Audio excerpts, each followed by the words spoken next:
Axion Ahom, or welcome to Minmoy Sir Online Classroom. আজি আমি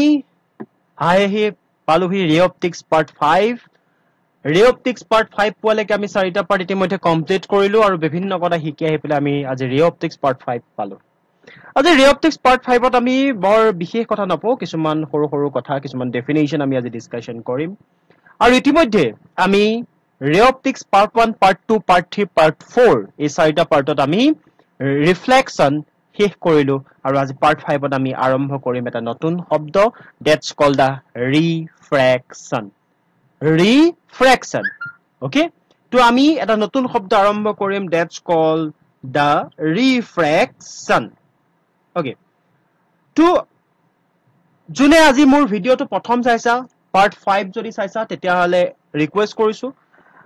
প্ৰথমতে part 1 part 2 part 3 and part 4 চাইহে part 5 ত তোমালোকে আহিবা আদাৰৱাইজ তোমালোকে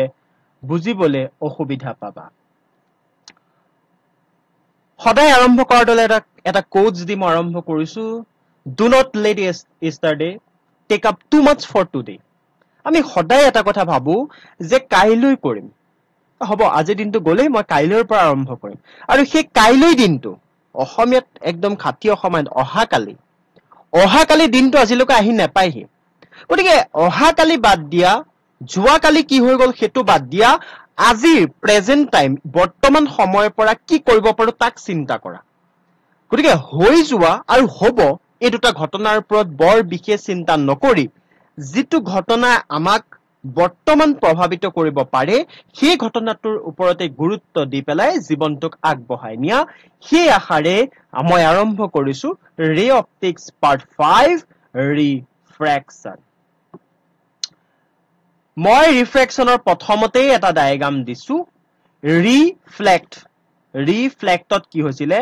পোহৰ আহিছিল আৰু খুনা খাই উফটি গৈছিল যিটো মিডিয়ামৰ পৰা পোহৰ আহিছিল সেইটো মিডিয়ামলৈকে পোহৰ উভতি গৈছিল যিকোনো কথা এটো মিডিয়ামত আহিছে ইয়াত খুনা খাইছে আনটা মিডিয়ামত কিন্তু উভতি গৈছে মানে পোহৰ যিটো মিডিয়ামৰ পৰা আহে সেইটো মিডিয়ামলৈকে যদি পোহৰ উভতি যায় তেতিয়া হলে তাক কি বুলি কৈ থকা হৈছিল যে তাক কোৱা হৈছিল ৰিফ্লেকশন উভতি যোৱা এটা ৰিফ্ৰেকশন কেতিয়া হ'ব পোহৰ এটো ধৰিলো এখিনি হৈছে এয়াৰ মিডিয়াম আৰু এটো হৈছে ওয়াটাৰ মিডিয়াম এটা পোহৰ এয়াৰ মিডিয়ামৰ পৰা আহিছে এটো আহিছে আৰু ওয়াটাৰ মিডিয়ামৰ মাজেৰে পাৰ হৈ গৈছে যদি পোহৰ এটা মিডিয়ামৰ পৰা আনটো মিডিয়ামলৈ if light ray travel from one medium to another medium it is change of path তেতিয়া হলে কি বুলি কোৱা হ'ব পোহৰক কি বুলি কৈ থকা আছে ৰিফ্ৰেকশন অফ লাইট ৰিফ্লেক্ট মানে উভতি যোৱা ৰিফ্ৰেক্ট মানে পাৰ হৈ যোৱা obviously পোহৰ সিধা সিধি এটো ডাইৰেকশনত যাব না লাগিছিল বাট পোহৰে পাথটো চেঞ্জ কৰিছে কিও চেঞ্জ কৰিছে কেতিয়া চেঞ্জ কৰিব এটো কোৰ পৰা চেঞ্জ হ'ব এই গুটেই কথাখিনি আমি কোড পঢ়িবলৈ পাম আমি ৰিফ্ৰেকশনৰ এই পাৰ্টটোৰ ভিতৰত আমি এই কথাখিনি পঢ়িবলৈ পাম ঠিক আছে তো আমি আমাৰ পঢ়াৰ মাজলৈ সোমাই যাওঁ refraction of light we know that আমাক definition আমাক লাগিবই without definition আমি পৰীক্ষাত এটা ভাল মাৰ্কস কেৰি কৰিব নোৱাৰো so reflection of light তুমি চোৱা reflection of light when light travels in the same homogeneous medium it travels along straight path full stop however when it passes obliquely from one transparent medium to another the direction of the path changes ekdom important point direction of the path changes at the interface ekdom important at the interface of the two media this is called the reflection of light when the light jeta light travel kore homogeneous medium কিছুমান পোহৰ পাৰ হৈ যাব পৰা মিডিয়ামত travel straight pathত কৰে however when it passes obliquely from one transparent medium to transparent হ'ব লাগিব মানে medium to transparent হ'ব পৰা হ'ব লাগিব to one medium to another medium of the two media this is called a reflection of light the phenomenon of the change of the path light as the passes obliquely from one transparent medium to another called reflection of light মানে আমি শর্টকাটত এনেকেও মনত ৰাখিব পাৰো আৰু আমি যদি ডাঙৰকে লিখো এনেক দৰে লিখিব পাৰো there are three medium in refraction of light মানে actually আমি ইয়াত আমি তিনটা মিডিয়াম পাম এয়াৰ ওৱাটাৰ এণ্ড গ্লাছ যে গোটেই আমি এই গোটেই চেপ্টাৰৰ ভিতৰত এইকেইটা মিডিয়ামৰ বিষয়ে পঢ়িবলৈ পাম তাৰ পিছৰ লাইন দুটা মই অকমান লাহেকে ডিসকাস কৰিছো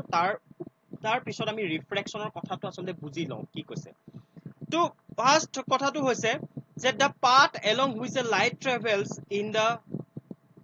first medium is called the incident ray যোনটো মিডিয়ামৰ পৰা পোহৰটো পৰিব তাক কি বুলি কয় incident ray and that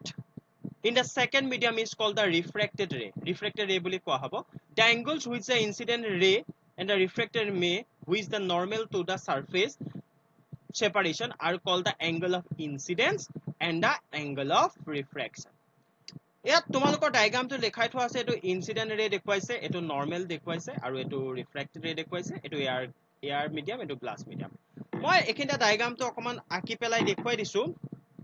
তোমালোকৰ সুবিধাৰ কাৰণে সোৱা মই যদি এখিনটা ডায়াগ্ৰামটো আকো এতিয়া এটো মই ধৰি ললো এটো এয়াৰ মিডিয়াম আৰু এটো গ্লাস মিডিয়াম ওকে পোহৰ এফালে ইনসিডেন্ট হৈছে এটো কোৱা হ'ব ইনসিডেন্ট ৰে এতিয়া ইয়াতে এতিয়া নরমাল ডাল টানি দিয়া হ'ব এই যোনটো এংগল এই এংগলটো কোৱা হ'ব ইনসিডেন্ট এংগল এতিয়া পোহৰ আহিব পোহৰ পাৰ হৈ গুছি যাব এই এংগলটো কোৱা হ'ব আৰ আগতে ৰিফ্লেকশন এংগল আছিল যোনটো উপতি গৈছিলে ইয়াত কি হ'ব এই এংগলটো নাম এটো ৰিফ্ৰেকশন এংগল ৰিফ্ৰেকশন এটো ইনসিডেন্ট এংগল এডাল হৈছে ইনসিডেন্ট ৰে এডাল হৈছে ৰিফ্ৰেক্টেড ৰে এটো যোনটো ৰিফ্ৰেক্টেড ৰে ইনসিডেন্ট ৰে কোৱা আছে এটুক যোনটো মিডিয়ামৰ পৰা এয়াৰ মিডিয়ামৰ পৰা পোহৰ ইনসিডেন্ট হৈছে গতিকে এটুক কোৱা আছে ইনসিডেন্ট ৰে যোনটো মিডিয়ামলৈ গৈছে গতিকে এটো মিডিয়ামৰ পৰা আহিছে এটুক কোৱা হ'ব ইনসিডেন্ট ৰে মই যোনটো এতিয়া আকিলো আৰু পাৰ হৈ যোৱাটোক ক'ব ৰিফ্ৰেক্টেড ৰে এতিয়া যদি মই ইয়া জয়েন্টৰ নৰমাল ডাল আকি দিও এই এংগলটো কোৱা হ'ব ইনসিডেন্ট এংগল আই বুলিয়ে ক'ব এই এংগলটো কোৱা হ'ব ৰিফ্ৰেক্টেড এংগল এটা মেইন কথা হ'ল আমাৰ লাইট এটা মিডিয়ামৰ পৰা আন এটা মিডিয়ামলৈ যাওঁতে পাথটো চেঞ্জ কৰে পাথটো কি কৰে চেঞ্জ কৰে মানে পাথ কিয় চেঞ্জ হয় এতিয়া চোৱা আমাৰ ইয়াত আছে air water and a glass air to water ke patol water to glass ke patol aru glass to ataitko dat mane ami ki buli kobo paru air to ami ki buli kobo paru rare medium water to ki hobole denser medium water to glass or karone ko ki hoi jabo rare medium hoi jabo aru glass to ki hoi jabo denser medium মানে মই যদি air আৰু water ল medium দুটা air আৰু water ললে air কি medium হ'ব ৰেয়াৰ মিডিয়াম আৰ আৰু ওয়াটাৰ কি হ'ব ডেন্সাৰ মিডিয়াম হ'ব যদি মই ওয়াটাৰ আৰু গ্লাস ল ওয়াটার কি হৈ যাব রেয়ার হৈ যাব গ্লাস হৈ যাব ডেন্সার মিডিয়াম এটা সোয়া এখিনি এটা কথা তোমালোকে এক্সট্রা কে কথাখিনি লিখি থবা যদি লাইট রে ৰিয়াৰ মিডিয়ামৰ পৰা ডেন্সাৰ মিডিয়ামলৈ মুভ কৰিছে তেতিয়া হলে ই নৰমালৰ কাষ চাপি যাব এই নৰমাল ডালৰ কাষ চাপি যাব that's mean angle I greater than to the angle R ঠিক আছে কি হ'ব যদি R to ৰিয়াৰ মিডিয়াম to ডেন্সাৰ মিডিয়াম পোহৰ গৈছে angle I greater than to the angle R যদি ডেন্সাৰ মিডিয়ামৰ পৰা ৰিয়াৰ মিডিয়াম আহিছে তেতিয়া হলে আতৰি যাব মানে angle I less than to the angle R মানে refraction angle to ডাঙৰ হ'ব এটো মনত ৰাখিবা ৰিয়াৰ টু ডেন্সাৰ যোৱা মানে যেতিয়া নৰমালৰ কাষ চাপি আহিব এটো যদি ধৰি ললো 45 ডিগ্ৰী আছিল যেতিয়া কাষ চাপি আহিব এটো সৰু হৈ যাব না 45 ডিগ্ৰী কাৰণ যিমান সিধা সিধি গুছি যোৱা হলে সেম এংগল হল কিন্তু সেম এংগল নহয় কি উচৰ চাপি আহা লগে আৰু সৰু হৈ যাব যদি এটো ডেন্সাৰ থাকে তো ৰিয়াৰ থাকে ই কি হ'ব আতৰি যাব 45 ডিগ্ৰী থাকিলে এটো বেছি হৈ যাব না যায় গতিকে ইনসিডেন্টতকে ৰিফ্লেকশন বেছি গতিকে মই কৈছো যে ডেন্সাৰ টু ৰিয়াৰ আহিলে কি হৈ যাব এংগল আই টু সৰু হৈ যাব আৰ টু ডাঙৰ হৈ যাব কাৰণ ডেন্সাৰ টু ৰিয়াৰ আহিলে নৰমালৰ পৰা ৰিফ্ৰেকশন ৰেডাল হৈ যায় ৰিফ্ৰেক্টেড ৰেডালৰ কথা মনত ৰাখিবা ৰিয়াৰ টু ডেন্সাৰ আহিলে ৰিফ্ৰেক্টেড ৰেডাল উচৰ চাপিয়া ৰৈ দিয়া আৰ ডি মানে ৰৈ দিয়া বুলি কবা ৰৈ দিয়া মানে ৰখি যোৱা কাৰ কাখলে ৰখি যাব নৰমালৰ কাখলে ডিয়াৰ মানে দৌৰি যোৱা আতৰি যোৱা মানে আতৰি যোৱা মানে নৰমালৰ পৰা আতৰি যাব R D মন ৰাখিবা ৰৈ দিয়া মানে ৰৈ দিয়া কাক নৰ্মেল ওচৰলৈ ৰৈ দিয়া তে ৰিফ্ৰেক্টেড কি হৈ যাব নৰ্মেল ওচৰলৈ চাব আহিব ডিআৰ মানে দৌৰি যোৱা দৌৰা দৌৰা দৌৰা আমাৰ লিখি থোৱা আছে কিন্তু মই তোমালোকক ইয়াৰ লগতে কথাখিনি কৈ দিম এতিয়া আমাৰ আছে লজ অফ ৰিফ্ৰেকশন ল আছে যেনেকে ৰিফ্লেকশনৰ আছিল যে angle I equal to the angle R আমাৰ কি আছে লজ অফ ৰিফ্ৰেকশনো আছে ৰিফ্ৰেকশন অফ লাইটৰ ল কি হ'ব ইয়াত টু ফেনোমেনা আছে ফাৰ্স্ট ল আছে এণ্ড দা সেকেন্ড ল আছে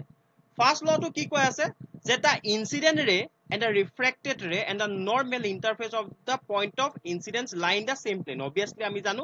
আমি ইয়াত দেখিছোৱে যে এটো সেম প্লেনত আছে হয় না নহয় এটো সেম প্লেনত আছে ইনসিডেন্ট ৰে নরমাল এন্ড দা হে তোমালোকে এটো কথা জানা সেম প্লেনত আছে এটো আমাৰ ফার্স্ট ল সেকেন্ড ল কৈছে the ratio of the sine angle of incidence যদি আমি angle of incidence ৰ sin লও আৰু angle of refraction ৰ আমি sin লও তেতিয়া তাৰ ৰেশিওটো কি বুলি কোৱা হৈছে তাৰ ৰেশিওটো mu বুলি ডিনোট কৰা হৈছে mu বুলি কোৱা হৈছে the ratio 1 mu 2 is called the refractive index আৰু a mu কি বুলি কোৱা হৈছে refractive index বুলি কৈছে of the second medium with respect to the first medium the second was the first by Slan's law বুলি কয় আসলতে এই গুটে লটোক Slan's law বুলি কয় এই ৰেশিওটোক আমি যদি কম আমাৰ সেকেন্ড ল মতে কি কৈছে the angle of incidence sin I and the sin R angle of refraction or যদি sin law তাৰ ৰেশিওটোক Slan's law বুলি কয় আৰু এটো 1621 চনত উলিয়াইছিল known as the Slan's law of refraction refraction Slan's law বুলি কয় মানে সেকেন্ড লটোকে Slan's law বুলি কয় বেলেগ নকয় এতিয়া তোমালোকে ইয়াত এটা বস্তু দেখিছা যে ইয়াত 1 mu 2 বুলি আছে এটো কি বুজাইছে মানে এটোৱে বুজাইছে যদি পোহৰ ধৰিলো ওপৰলে মই ওপৰ দেখুৱাইছো পোহৰ এটো মিডিয়ামৰ পৰা আহিছে এটো মিডিয়ামলৈ গৈছে এটো মিডিয়াম 1 এটো 2 এতিয়া এই দুটা মিডিয়ামৰ ৰেশিও ললেহে আমি কি পাম মিউ পাম গতিকে এই মিউটোত 1 2 বুজাইছে মানে পোহৰ কোনটো মিডিয়ামৰ পৰা কোনটো মাধ্যমলৈ আহিছে মিডিয়াম মানে 1 নাম্বাৰ 1 মিডিয়ামৰটোৰ পৰা পোহৰ 2 নম্বৰ মিডিয়ামলৈ আহিছে হেতুৱে 1 মিউ 2 দি বুজাইছে যদি পোহৰ 2 মিউ 1 হললে 2 মিউ 1 তেতিয়া হলে গম পালো হতে পোহৰ 2 নম্বৰ মিডিয়ামটোৰ পৰা 1 নম্বৰ মিডিয়ামটোলৈ গৈছে গতিকে ইয়াৰ 1 মিউ 2 টো বহুত মিনিং আছে আৰু এটো কি বুলি কোৱা হয় Slan's law বুলি কোৱা হয় আৰু Slan's law কি বুলি কৈছে sin I by sin R 1 mu 2 মানে 1 নম্বৰ না 2 নম্বৰ মিডিয়াম এটো সেকেন্ড ল হয় আৰু সেকেন্ড লটো Slan's law বুলি কোৱা হয় ওকে নেক্সট আমি যাও ভাবিছো বুজি পাইছা refractive index এতিয়া আমি যোনটো মিউ পালো এই মিউটোক ডেফিনেশন কি হয় refractive in term of speed of light আমি লাইটৰ স্পিডত আমি চাম the refractive index of a medium for a light of given wavelength may be defined as the ratio of the speed of light in vacuum of the speed of that medium so এটা important কথা কৈছে the refractive index of a medium for a light given wavelength may be defined as the ratio of the speed of light in vacuum to the speed of light to the light in medium refractive index তাক কৈ থকা আছে যদি speed of light in vacuum আৰু speed of light in medium or যদি আমি ratio লওঁ যদি ইহ দুটাৰ আমি ৰেশিও লওঁ তেতিয়া হলে ইহ দুটা কি বুলি কৈ থকা আছে refractive index বুলি কৈ থকা হৈছে ইহ দুটাৰ ৰেশিওক আমি কি বুলি কৈছো refractive index বুলি কৈছো এটো ইন টার্মস অফ কি কৈছো স্পিড অফ লাইট এটো refractive index ফৰ্মুলা কি টাৰ্মসত হৈছে স্পিড অফ লাইটৰ ফৰ্মুলাত হৈছে যদি speed of light in vacuum and speed of light in medium এটোক যদি আমি লিখো তেতিয়া হলে আমি কেনেকৈ লিখিব পাৰিম জানানে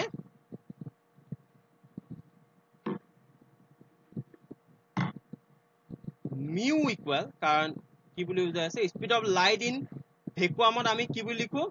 ভ্যাকুয়াম আমাৰ সি হয় আৰু speed of light in medium V এটো হৈছে আমাৰ ফৰ্মুলা এটো ম্যাথমেটিক্যাল ফৰ্ম এটো ম্যাথমেটিক্যাল